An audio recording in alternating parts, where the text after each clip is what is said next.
là là là là. Mais j'ai ça, j'ai plus de permis moi. Je peux pas rouler avec ça tous les jours. Regarde, t'accélères à 3. Wouh.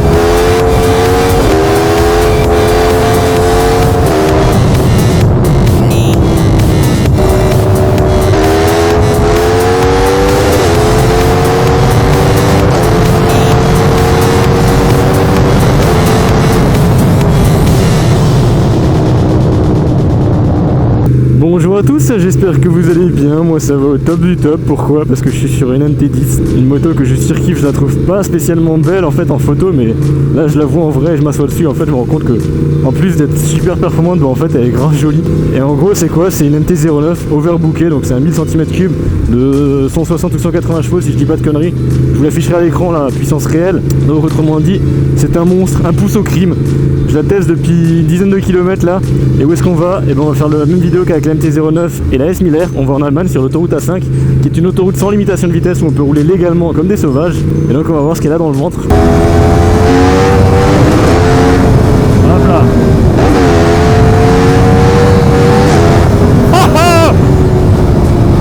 Et en 3 ça lève, mais comme si j'étais en première avec la 09.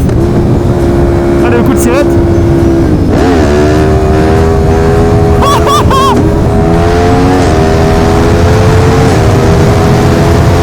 Si cette vidéo vous plaît, comme d'habitude, n'oubliez pas de lâcher un petit pouce bleu en bas de cette dernière, me donner votre avis en commentaire et surtout partager la vidéo, ça aide beaucoup. Et vous abonner à ma chaîne YouTube si c'est pas déjà fait, on est bientôt à 100 000 abonnés. J'espère qu'avec cette vidéo, on pourra passer le cap des 100 000 abonnés que j'attends avec impatience.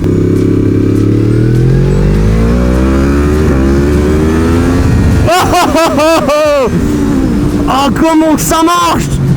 Et ça pousse plus que la S1000R. Et encore, j'ai pas tourné la poignée à fond. Mais c'est un enjeu de mort ce truc. Oh nom de Dieu. Et je vais m'amuser avec ça sur la 5. Ça je peux vous le dire. Donc là la moto elle est à Dylan. Je vous mettrai son Insta à l'écran et en description. Allez vous abonner en masse à lui parce que sans lui j'aurais pas pu faire cette vidéo. C'est lui qui me prête la moto.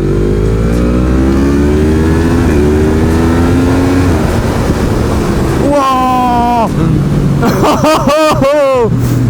Ouais, donc je disais abonnez-vous en masse à ce gars là parce que sans lui j'aurais pas eu cette moto. C'est un truc de malade. Et je suis amoureux de cette bécane. Au début je la trouvais pas tellement belle en photo, mais en fait en vrai elle est magnifique. Et le moteur, c'est une incitation au crime. Avec cette moto, comment tu veux garder le permis? C'est un truc de malade. Waouh. Pour y revenir, si comme Dylan vous avez une moto que vous voulez faire tester en vidéo, attendez, là on est sorti de rond-point, faut... Et même en 3 je sens la roue avant qui se lève.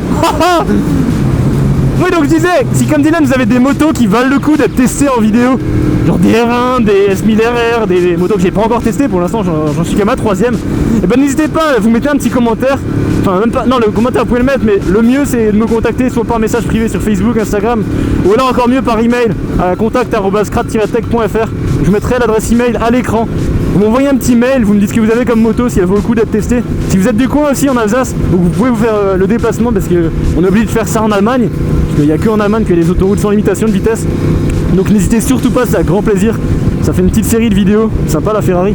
Ça fait une petite série de vidéos justement dédiées au test des motos. Donc en même temps, vous pouvez tester une MT-09 puisque forcément Dylan il me prête la sienne et je vais pas le laisser piéton. Donc lui il a la mienne, il est juste derrière moi. Et là on se rend sur l'autoroute A5 près de Fribourg, donc c'est à une demi-heure de Colmar à peu près, pour voir ce qu'elle a dans le ventre légalement, à faire le test habituel de 0 à 200, 0 à 100, la reprise de chaque rapport, etc. Et ça va être plutôt fun. Donc c'est une MT10 2017 et 2018, mais bref c'est la même entre les deux années, il n'y a que les coloris qui changent il me semble. Donc 160 chevaux ou 180, je vous mettrai, je vous l'afficherai maintenant la puissance réelle, que je la connais pas par cœur. Je sais juste que c'est le moteur de la R1. Donc autrement dit, ça marche bien, très bien. Je suis collé, je suis tiré le guidon, j'ai l'impression qu'il veut partir tout seul quand j'accélère à fond. Ma MT-09 à côté, c'est de la rigolade. C'est le jour et la nuit entre les deux. En même temps, elle doit avoir 50 chevaux de plus. Pour le même poids, elle n'est pas plus lourde. C'est un véritable vélo. Et on est super bien posé dessus, c'est un truc de fou. Il n'y a pas trop devant, pas trop derrière. La S1000R, elle marchait bien. Moins bien que ça j'ai l'impression, mais j'étais mal assis dessus. J'étais plus vers l'avant. Tandis que là en fait, je suis parfaitement bien. Entre la S1000R et la MT-09, je préfère largement la MT-09 parce qu'elle est beaucoup plus joueuse. Mais entre la MT10 et la MT-09, forcément, la MT10, mais elle a distance de fou. Donc si je pouvais avoir une MT10 là maintenant tout de suite, bah, ce serait sans hésiter. Bien sûr, à 20 ans, l'assurance, déjà que la 09 c'était très très chaud, vu que j'ai eu déjà le retrait de permis. Et une MT10, c'est même pas la peine d'y penser. Donc ça sera d'ici quelques années. Mais franchement, ça me tente vraiment beaucoup d'acheter ce genre de bécane. Parce que ça marche de malade. En fait, il y a 6 vitesses, mais genre depuis avant, je suis en 5. J'ai l'impression que quand tu mets la 6, elle broute. T'as 4000 tours en 6ème, donc tu dois rien consommer. C'est un truc de malade. C'est un pouce au crime. Tu ne peux pas garder un permis de conduire plus de 3 mois avec ça. Et je crois que c'est pour ça qu'il veut la vendre. Parce que d'après ce qu'il m'a dit sur Instagram, il la vend pour repasser, je crois, sur une MT-09.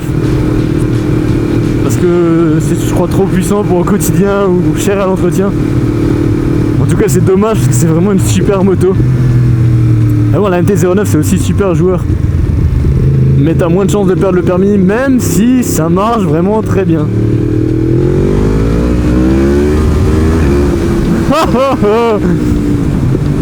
C'est génial. J'ai un truc blanc qui s'allume, je sais pas pourquoi sur le tableau de bord, je sais pas si c'est une shift light. Plus les suspensions, c'est pas comme la 09. Je crois que c'est du Hollins, mais je suis pas sûr. Ah non, le Hollins c'est sur la SP. Je sais pas ce que c'est comme suspension. Mais par rapport à la 09, ça marche beaucoup mieux. Enfin, c'est plus confortable, on va dire. Ça guidonne pas, c'est pas tape-cul. Vraiment, elle a tout de mieux que la 09. Sauf le prix. Voilà, là on est sur le Rhin. Dès qu'on est passé, on est en Allemagne. Vous allez avoir cette séquence dans toutes les vidéos tests de moto. Parce qu'on va toujours au même endroit, c'est l'autoroute la plus proche, sans limitation de vitesse. Après, je crois qu'il y a 50% des autoroutes qui n'ont pas de limitation en Allemagne. La plus proche, ouais, bah, c'est celle-là du coup. Je vois beaucoup de gens dans les commentaires qui râlent, ils disent c'est totalement illégal, t'es fou de montrer ça sur YouTube, floute le compteur, etc. Mais si vous regardez la vidéo entièrement, tout de suite après l'outro, je mets toujours un texte qui dit que ça a été réalisé sur l'autoroute allemande. Et les autoroutes allemandes sont pour 50% sans limitation de vitesse. Alors oui, il y en a qui sont limitées, mais celle sur laquelle on va, on n'est pas stupide, elles sont illimitées. Il y a le panneau 120 qui est barré, il n'y a plus rien. Vous pouvez regarder sur les cartes de l'Allemagne quelle autoroute est illimitée ou non. Celle-là l'est bien. Oui, il y en a certaines qui sont illimitées, d'autres qui ne sont pas illimitées. Et là, on va vraiment sur les illimitées. Donc ce qu'on fait, c'est légal, on a le droit de le faire sans flouter le compteur. Après, oui, je veux bien, il y en a qui trouvent ça dangereux. Après, c'est que de la ligne droite. Et c'est nous qui assumons au pire, mais en tout cas, on a le droit. Et on arrive à l'entrée de l'autoroute fameuse. J'ai toujours l'impression de monter sur un manège, là, genre tu vas tout doucement. Après tu roules un petit peu à 120 et après tu peux lui donner dans la gueule. Changer la batterie, je vais brancher le micro. Là c'est genre encore je crois 5 km et après il n'y a plus de limitation. C'est par là la sortie. Mais qu'est-ce qu'il fait lui?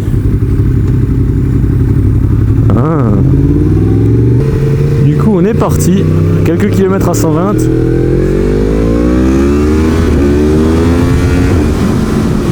Il y a la police là-bas.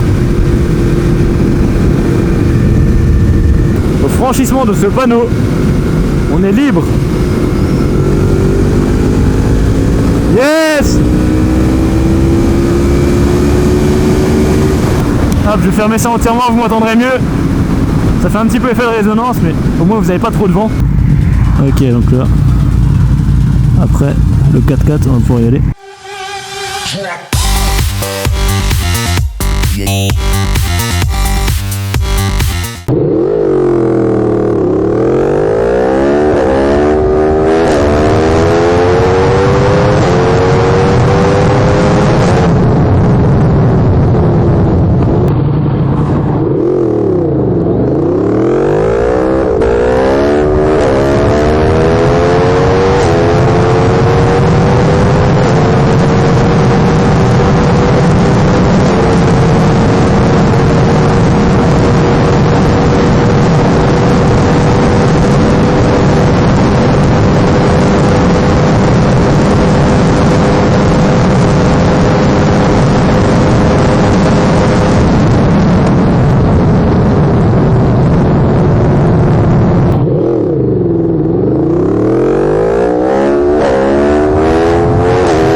m'a dit j'appuie là et là. Je vais mettre 120. Et là. Ah, c'est trop bien. Ça roule tout seul. Par contre, faut sortir. Ah, c'est trop cool. Ah, c'est trop cool. En vacances comme ça. C'est génial. C'est donc la fin de cette vidéo, j'espère qu'elle vous aura plu. Si c'est le cas, n'oubliez pas comme d'habitude le petit pouce bleu, le commentaire. Un énorme merci à Dylan de m'avoir prêté sa MT10. N'hésitez pas à aller le follow sur Instagram, je vous mettrai le lien en description, en commentaire et à l'écran. Si comme lui vous avez des bécanes à faire tester, c'est avec grand plaisir, n'hésitez donc pas à me contacter, soit en commentaire, soit par message, soit par email, et je vous répondrai si c'est une moto qui vaut le coup d'être testée. Bien sûr, ne venez pas avec des 125, des Derby 50, etc. comme dit dans la dernière vidéo test. N'hésitez pas à vous abonner à ma chaîne YouTube et à partager la vidéo surtout, ça fait super plaisir. Et ça aide beaucoup à faire découvrir la chaîne. On est bientôt 100 000 abonnés, j'espère vraiment qu'on les atteindra assez rapidement. D'ici la fin du mois, ça devrait être possible. Vous pouvez me suivre sur les réseaux sociaux qui seront en description. Moi, je vous dis à la prochaine. Ciao.